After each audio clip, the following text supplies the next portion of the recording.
பராசக்தி பேரன்பு சார்ந்த பக்த மையன்பர்களே, முதல் கால யாக வேள்வி சிறப்பான முறையில நடைபெற்றுக் கொண்டிருக்கிறது.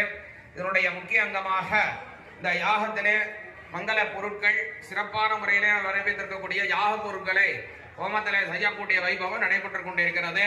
அதை தொடர்ந்து சிறப்பான முறையிலே முதல் கால யாக பூஜையினுடைய பூர்த்தியாக மகா பூர்ணாகுதி நடைபெற்று தீபாராதனை நடைபெற்று திருவருள் பிரசாதம் வழங்கப்படும். ஆகையினாலே அன்பர்கள் அனைவரும் இந்த யாகசாலையிலே பொறுமையாக அமைதி காத்து இந்த கொஞ்ச நேரத்துல மகா பூர்ணாகுதி ஆகிவிடும். இந்த மகா பூர்ணாகுதியை தொடர்ந்து மகா தீபாராதனை நடைபெறும் என்பதை தெரிவித்துக் கொள்கிறோம். அதனால அமைதி காத்து சிறப்பான முறையில் இந்த பூஜையிலே பங்களிக்கும்படி உங்களை தாழ்மையுடன் வேண்டுகொள்கிறோம். ஓம் சக்தி பராசக்தி.